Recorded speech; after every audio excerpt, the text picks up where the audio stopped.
There's little question that the University of Missouri system has gone through a lot of turmoil over the last few years. And University of Missouri System President Choi has had to deal with a lot of the aftermath while making the system more attractive for prospective students. Choi joins me on a special edition of the Politically Speaking podcast to talk about the state of the university system and what's in store for the future. Let's hit the music. This is the Politically Speaking podcast, a candid conversation with the Show Me State's biggest political newsmakers. I'm Jason Rosenbaum. And I'm Joe Manis. That's Eric Greitens, Navy SEALs running for governor, and I'm really glad to be on with you, Jason and Joe. I'm going to push back on these regulators. I'm doing this for the people. I was encouraged along the way, not just by my family, but by a lot of teachers and professors, and knew when I was in college that I would run for office someday. We're very excited about the prospect of having some more free market solutions. Even though after the conversation, I still might not agree. We want our listeners to get a real sense of what drives these people. They're actually people with a story to tell. And welcome to Politically Speaking. I'm your host, Jason Rosenbaum, a reporter with St. Louis Public Radio. I'm flying solo today to take part in an interview that I'm quite excited for. Joining us from KBIA studios in Columbia, we have as our special guest today, Choi, President of the University of Missouri System. Thank you, Jason. Thank you so much for joining me today. This is a real thrill for me personally because one of the last articles I wrote for the Columbia Missourian before I officially graduated from the University of Missouri-Columbia was a pretty in-depth interview of then System President Elson Floyd. So I feel like I'm coming full circle here. I really enjoyed talking with President Floyd, and I'm saddened that he's no longer with us, but it just shows that I'm very interested in the job that you do, and it's not just because you're technically my boss, as I'm an UMSL employee. That's right. But also you're supposed to do your job without any bias, so I appreciate that. But it's for me, it's been very exciting to lead this University of Missouri system since March 1st. And there's some tremendous opportunities that we can pursue, but we had to first begin by regaining the trust of Missouri legislature as well as citizens throughout the state of Missouri. You know, after the events of November 2015, where the University of Missouri here in Columbia really demonstrated a lack of leadership. But now we are coming back, and I believe we're coming back strong. So I'm very excited about the future at the UM system. And we'll get to where the university system is with the legislature in a bit. But I want to start off with kind of a broader question. Sure. Like, what do you think are some of the biggest accomplishments and the biggest challenges that you've done in your roughly 1.5 years? I'm not very good at math, but I do know that you haven't been there exactly 2 years yet. But I know that there's been a lot that's happened since you got there. I'd like you to take your opportunity to recap some of the highs and lows. So let me share with you some of the challenges that we face as a UM system. I joined the university about 15 months ago, and I recognize fully the challenges that face the university. In March of 2017, we were facing significant cuts from the state appropriation for our core funding, as well as the prospect of having a very significant downturn, especially at Mizzou, of the enrollment of first-time freshmen. And if we compare that first-time freshman numbers that arrived in the fall of 2017 with the number of students who arrived in the fall of 2014, the year before the protest and the aftermath, there was a reduction of almost 2,000 freshman students. And so we had a number of challenges, of which those two were the most prominent.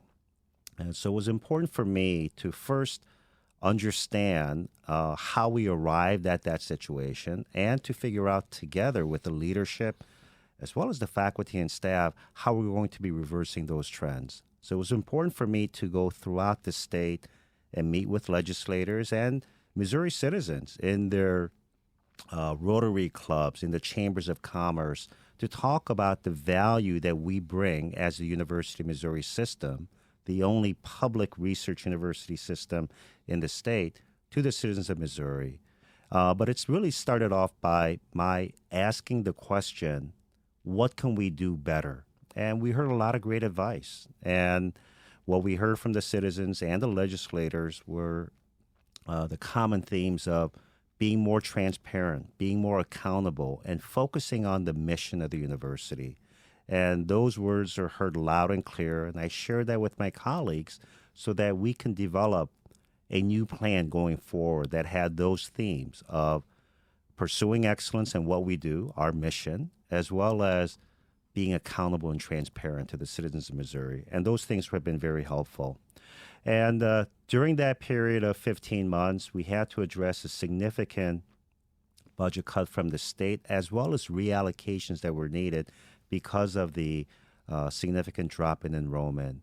And in June of 2017, we had to implement almost $100 million across the entire system reallocation, which resulted, unfortunately, in the loss of approximately 550 jobs throughout the system. But it was a painful period, especially for those who, through no fault of their own, lost their jobs. But it was something that had to be done for us to address the significant budget shortfall that we face. But I believe now going forward, we are going to be a stronger university that focuses on the important mission and to ask ourselves, how are we going to prioritize in this climate of declining state support and greater competition for students so that we can become stronger, so that when students apply to UMSL or UMKC or Mizzou or S&T, they know why they're applying, that they know the excellent programs that are available,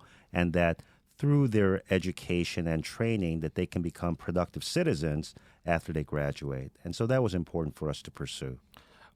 When you were talking both with legislators and with ordinary citizens, did they convey to you that especially the University of Missouri-Columbia had a public relations or image problem after the protests? Like, I went to the University of Missouri-Columbia from 2002 to 2006, and there was racial tensions there that were addressed by the leadership very quickly and much more quickly than what happened in 2015.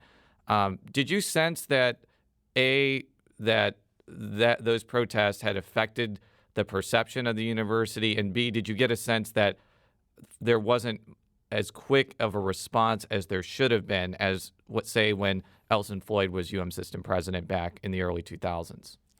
The strong sense that I received from my conversation was that there were no significant concerns about the protests themselves. And let's all think back to that period and reflect on what really happened.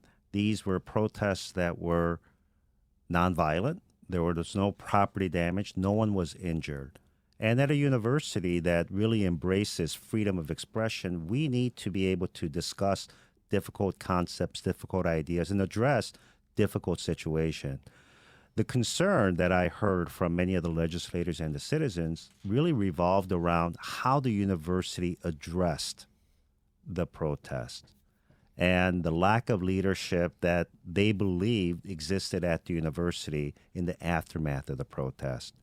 And so that is where the accountability and leadership was really emphasized for all of us. And I brought that message back to our senior team and I continue today to talk about accountability and leadership and the fact that as a university, we're going to have situations that involve difficult conversations, but those conversations must be had because this is where we are training the next generation of students who need to go be trained to be resilient as well as being educated so that they can be productive citizens after they leave the university. And one of the things that was, I think, kind of a source of tension is it's well established that the system president is not responsible for what happens like directly at campuses. That's the chancellor's responsibility. But as I kind of mentioned before, Elson Floyd, for example, often did interact with students and did sometimes opine on campus issues. Even though I don't want to say that none of your job involves what happens on those campuses, because it does, because you oversee all of them. But did that situation provide you with some insight that the system president does need to personally get involved when not just the protest situation, but when there's something that is going wrong on a campus and you may need to provide some leadership and additional support for whoever the chancellor is. I'd be interested in that particular point.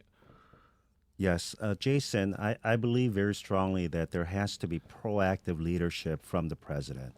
And I believe also very strongly that the buck does stop with the office of the president, that working closely with the chancellors at each of the campus, we must be aware of situations that are developing so that we can address them in an appropriate and a timely manner.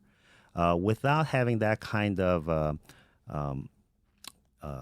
involvement, the president's office then becomes detached from the main job of really supporting the success of the students or success of the faculty and staff. And so having that close connection between the chancellor's office and the president's office so that we are, first of all, aware of situations that are developing so that we can address them in the most appropriate way possible.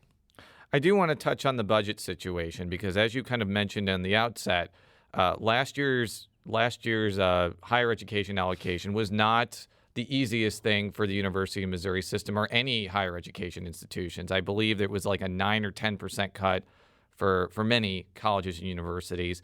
This time around, legislators have made sure that there are no further cuts, even though the governor proposed some. I'm curious. It's obviously the budget situation is not finished yet, and it's possible that the governor could withhold money if he wants to. But what do you think it's going to mean for the university system if the budget that the legislature approves ends up being what actually comes to pass? I believe that'll be devastating for the university. Last year, as I indicated, we had to have a $100 million reallocation. We still have the continuing residual effects of the reduction in the number of students who are coming to Mizzou, which I believe will cost Mizzou approximately $150 to $160 million in lost tuition revenue. So combined with all of these effects, that will have a devastating impact that will result in loss of faculty and staff, which would mean that with the number of students that are now arriving at the university, that would lead to higher student-to-faculty ratio, which does affect the graduation rate. And so I think it's very important for us to continue to advocate for public higher education, not just to say we need it because we are the public research university, but to share the value that we provide back to the university, back to the state through workforce development and also economic development. And I do have to thank the leadership of both the House and the Senate that really saw the value of public higher education and supported higher education. And their support was for all 13 universities that are part of the public higher education system in Missouri. And that's what I was going to mention. What you were saying is it would be devastating if the governor withheld money and did not go along with what the legislators did with higher education for this budget year. I just want to make sure that's what you were saying right. there. Okay. That's right. And I mean, why do you think legislators decided to take that route this year? I mean, did they feel like last year's cuts really did provide not a particularly good base for some of the universities that may affect their districts? Or do you think that it was just not only you, but other university officials making sure they knew the importance of higher education? I think the latter argument probably won the day. Many leaders throughout the state have visited with legislators to talk about the impact that the budget cuts of 2017 had on their university. Alan Marble, who is the president of Missouri Southern State University out in Joplin, indicated very clearly that the accreditation was on the line because of the lack of support from the state and the inability to increase tuition to compensate for cuts that were coming from the state. That argument, combined with, once again, the value that we provide, and the value that we provide was really cemented with a recent economic impact study that we commissioned that demonstrated that the University of Missouri system contributes $5.4 billion to the Missouri economy each and every year. the level of support that we receive from the state is around $400 million.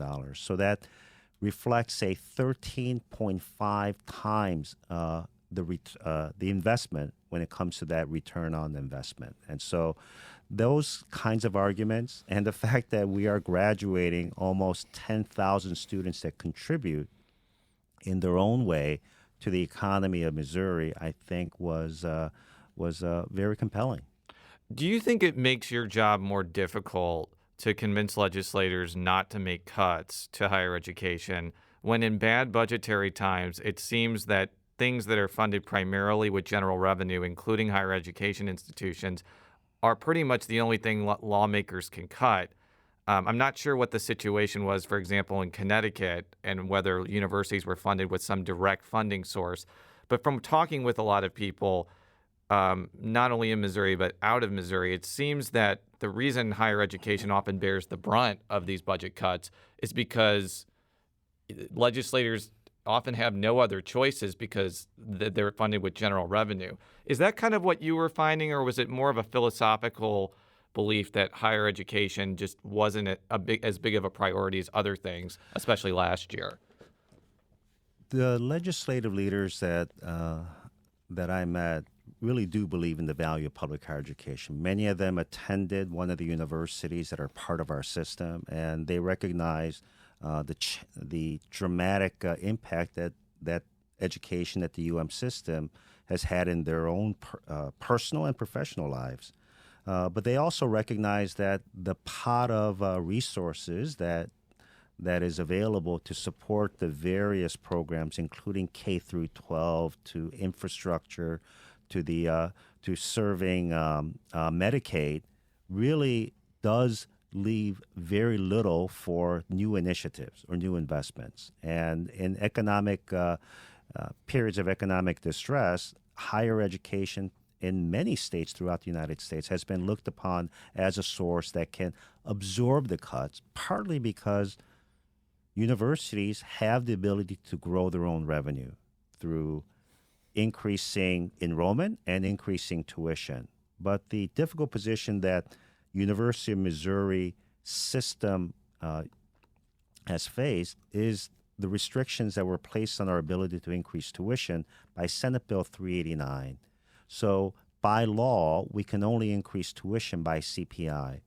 But if there is a cut from the state of $50 million and we were able to increase tuition only by 2.1%, which was CPI for last year, the net tuition revenue that we generate throughout the system is only about $5 million.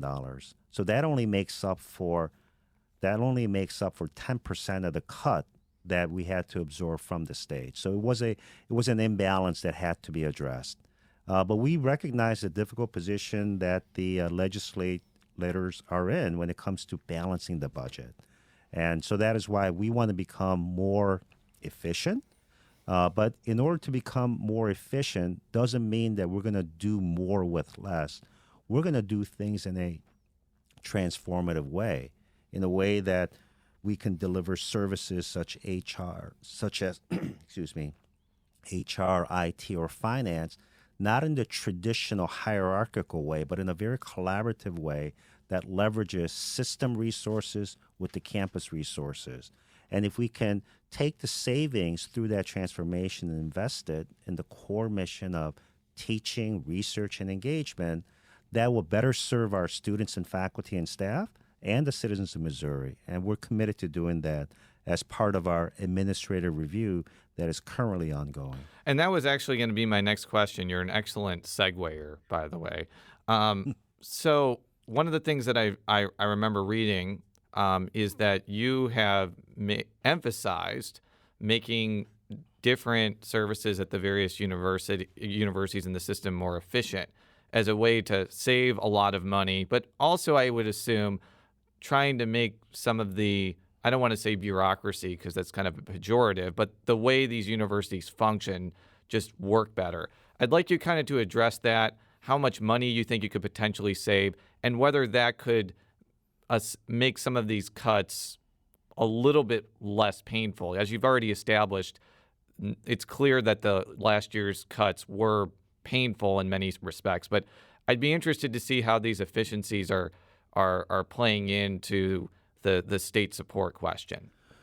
So, as part of our administrative review that we conducted with PwC and all of the system leaders at the four campuses and the main office here in Columbia, is to, as I stated, re-envision how we deliver IT, finance, and HR. And the way that it is currently being operated is not very efficient. And what we're finding out as part of our activity analysis of all of our staff members throughout the four campuses in the system, it indicates that many of our staff members are multitasking. They're expected to have a responsibility over 10 to 11 different functional areas that serve IT, HR, and finance.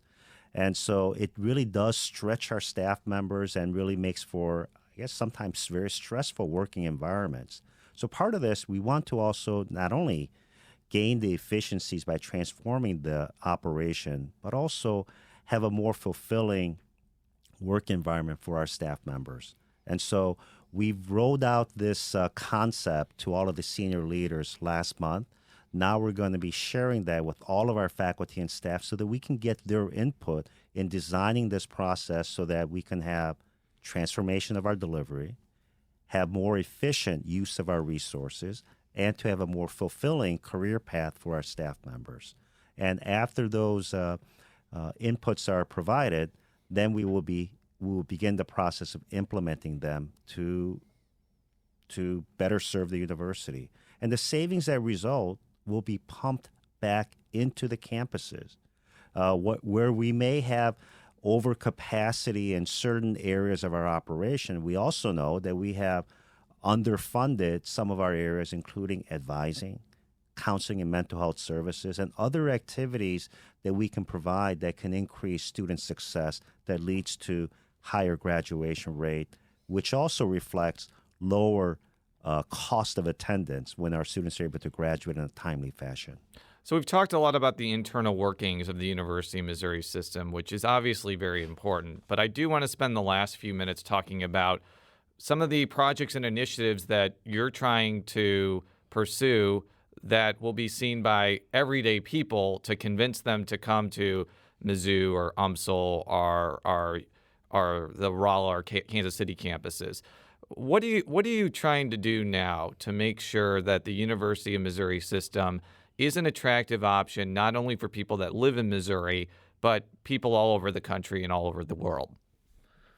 So as part of our plans going forward, all of our campus leaders are involved with their faculty and staff and students on developing a strategic plan that is based on 3 primary Missouri compacts. The first is the Missouri Compact for Student Success. The second is on breakthrough research and creative works. And the third is on effective and meaningful engagement and outreach. And I want to share just a few ideas that many other campuses are pursuing. In student success, it's so important for us to ensure that students who arrive at our campuses are provided every opportunity to be challenged intellectually and to also graduate and graduate on time. And I'm sure that many parents feel that that's also a very important objective. And to do that, we have to provide the resources. Are we providing efficient or effective advising for our students? Are we providing the necessary financial aid so that students do not have to work 2 jobs, part-time jobs, while they're attending the university? Are we providing the level of engagement beyond the classroom through undergraduate research, study abroad, or other types of community engagement to really engage our students to be persistent through their studies? Those are really important objectives for us to pursue. On the research, every one of our campuses is a public research university, with Mizzou here in Columbia as an AAU institution. It's critical that we take that mission very seriously. So our teaching has to be research-inspired, as well as our outreach. And we have faculty members working with our students doing innovative work. At UMSL, some of the work that's going on at the Missouri Institute of Mental Health is tremendous in supporting are counseling and mental health issues that affect adolescents to young adults, as well as our veterans population. And some of the very innovative ways that they are pursuing artificial intelligence to be able to detect mental health issues and to address them early on in the process, I think is going to be critical for populations in Missouri and throughout the United States. And so we need to continue to invest in programs that enable us to market, perhaps market's not the right word, to emphasize compelling reasons why students should pursue their degrees at the University of Missouri system campuses.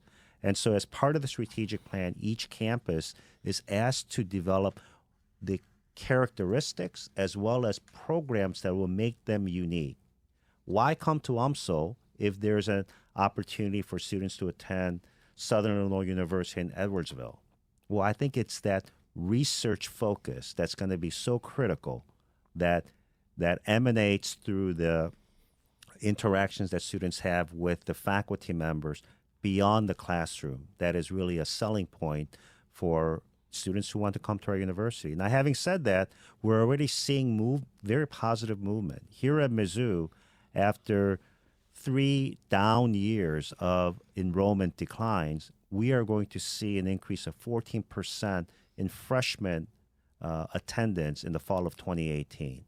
Now, that has a lot to do with the programs that have been implemented here on this campus by Chancellor Cartwright and his team, involving providing the land grant scholarship for Pell Grant recipients, as well as very innovative approaches to reduce the cost of education by using open source resources, reducing the cost of room and dining at this campus. So students will see next year a reduction in the cost of attendance, even though our tuition went up by $210. And so we're very excited about the opportunities that are ahead of us.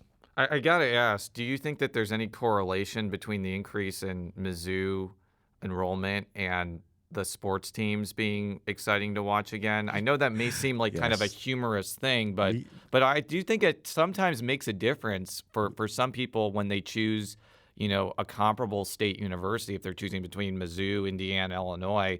If the basketball and football teams are good and they have the majors that they want, that could end up tipping the scales their way. I'd be interested in that, even though it kind of comes off as frivolous. No, it's not a frivolous question. I believe very strongly that the athletics program does serve as that front porch to the university. You may recall that I previously served as provost at the University of Connecticut. Yes. And when I think back to what the number of applications were about 15 years ago, they hovered around 20,000. But with the advent of the sports teams, both the men's and women's basketball, now their applications are nearing 40,000, and the applications are coming from all over the United States and all over the world. So we can have that same kind of impact. And having a very positive season that the coaches have had, and Coach Martin and Coach Odom, can only help. And this is a team exercise. It's a team exercise for the university where athletics program, the academic programs, the research and outreach, and effective engagement with Missouri all contribute to the positive perception of the university. And that's something that we're committed to continuing. And by the way, I want to share with you that UMSL has also seen a 12% increase in their freshman acceptances this year. And so the positive trends that we're seeing at Mizzou are continuing to happen at other campuses as well. Well, any final thoughts that you want to share before I let you go in what I'm sure is a busy Thursday for you? I just want to share that I really appreciate the support that we've received from Missouri citizens and the legislators, and we will continue to be accountable, transparent, and focus on achieving excellence and continue to do that for the benefit of Missouri citizens. So I'm happy to be here, and I look forward to speaking with you again, Jason. Well, I want to just emphasize again how much I appreciate your time this morning. For all of our stories, stlpublicradio.org, and go to kbia.org as well. I'm not sure if you're on any social media, but how would people be able to get a hold of you if they want to chat with you or anybody from your office? So if they want to chat with me, my email is choimun@umsystem.edu, and I do read and answer all of my emails. And if they want to call me, they can call me at 573-424-4924. I think you made the right decision staying off of Twitter. I'm just saying that as somebody who's on Twitter. But while it's fun, it is probably too much of a fire hose for you. It's also very time-consuming to be able to write all of those tweets and read about it and look at the likes. I got some important work to do here at the university. I think that's fair to say. Thank you again for your time, and so long.